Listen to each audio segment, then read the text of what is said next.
Getting a divorce? Find out the legal system's best-kept secret to making the process easier and the outcome happier. Up next on Toronto Speaks Legal Advice.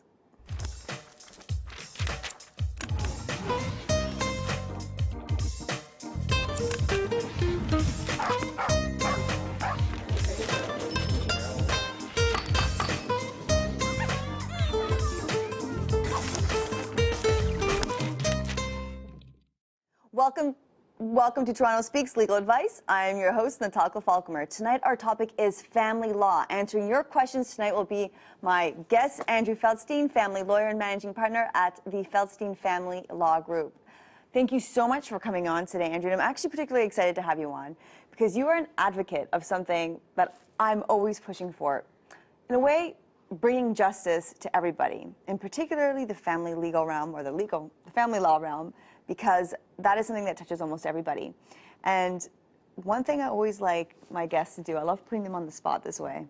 I want to hear the most memorable case that you've had and the legal principles that you can draw out and tell our audience today.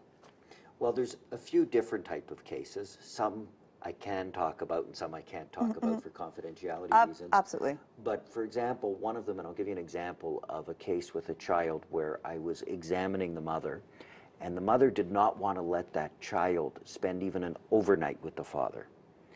And you're trying to find out what's the reason. You're thinking, are you going to say he's an alcoholic? Is he a drug addict? Something really bad. I want to ask her, why shouldn't this child be able to spend overnight time with the dad? And her answer was, well, it's, I'll just make up a name, it was John, it gets in the way of John and Mummy time.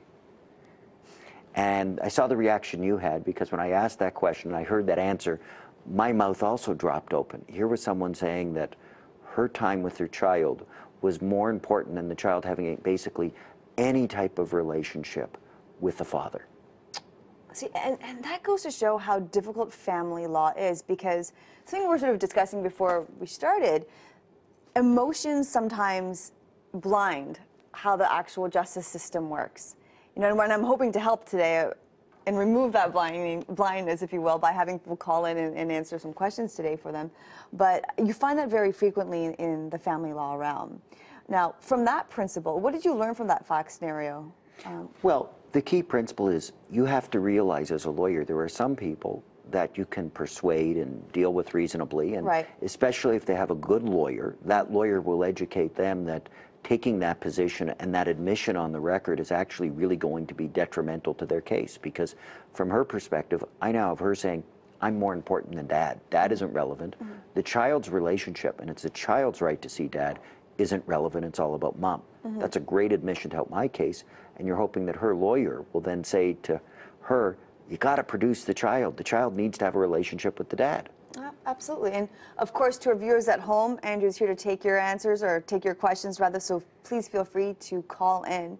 One thing that I want to draw upon, and this is again on the theme of increasing access to justice, is your white paper that you sent out. Can you talk a little bit about this and what this is about?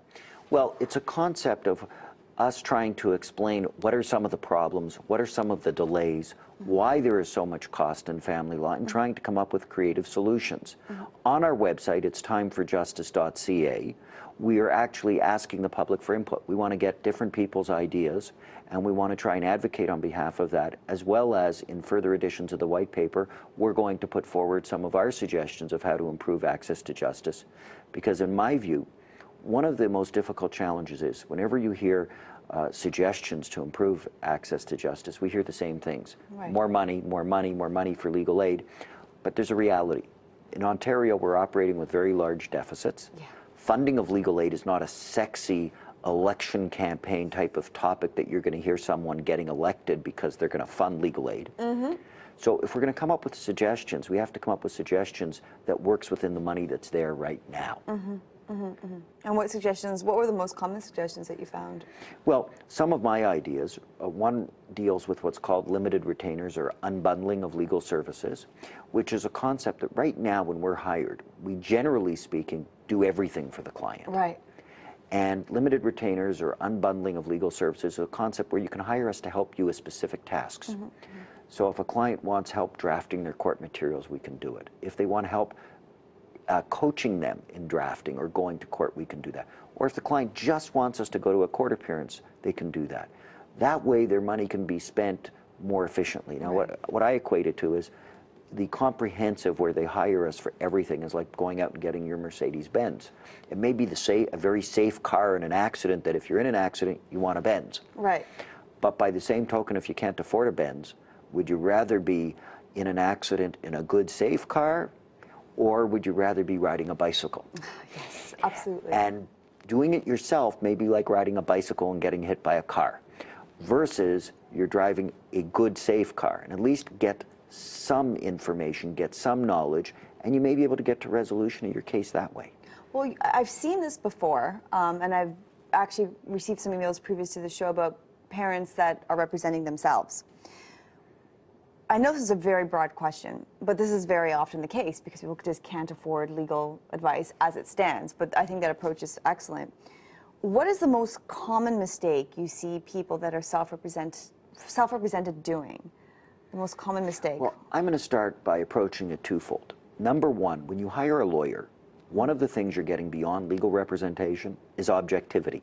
I mean, I'm going through the process myself right now, and I have outside counsel, and I know the process as well as anybody else, but I do second guess myself, because if I was representing myself, I have no objectivity. Yes. And I need to have another lawyer, so when I'm discussing my case with them, I'm able to say, is this reasonable? Does this make sense? Or am I behaving emotionally? Yep. Because in family law, it's full of emotion. Absolutely. And you don't want to be emotional. The second aspect of it is the knowledge of the law. And the problem that people who are self-represented face is, number one, it's complex. It can be difficult and challenging. It can be incredibly intimidating to go and try and discuss your matter in front of a judge. Yep. And as well, you might go and get the statute and read it and think you properly understand it. But if you read a lot of things in family law, many of the statutes will say the judge may. And a key word is may. And when you're dealing with a self-represented person, they'll say, but the statute says this. And you say, and you point out to them it says may. And they said, yes, we're going to go ask the judge for that. And I may say to them, in my 20 years of experience, I've never seen a judge do that. Because one of the things when you practice something day in, day out, is you understand how judges exercise discretion. Yes. And if you don't do it, you have no idea how they exercise discretion. And you may be asking for things that are incredibly unreasonable, which drags out the case. Yeah, absolutely. And again, that's along the theme of emotion blinding you in the entire process. You know, and we only have a few seconds left, but in your white paper, I thought something that really points out to how people sometimes confuse their feelings with how the law actually operates is, if you can prove that your spouse is unfaithful, you can get more money in spousal and child support payments. True or false, if you will. I would love for you to answer that question. I think I know the answer. False. But that shows how emotions come into play. Do you see frequently that perspective? Oh, absolutely. You see people all the time walking in, but my spouse cheated. And you take a husband who's going to have to pay spousal support, and they say, but my spouse is cheating. And you're telling me I got to pay spousal support? And I sit there, yes, you're going to pay spousal support. Yeah. And it's so hard for them to stomach it, but that's the law. And better to educate them right away and understand that, rather than having them fight for a year not to pay spousal support and going in front of a judge saying, I don't want to pay because she cheated or he cheated. Absolutely, absolutely. And again, a lot of these questions, a lot of these issues we're going to start to unfold during the longer segment, which is coming up. And of course, when we come back, tips on how to avoid an expensive and an emotionally damaging divorce or separation.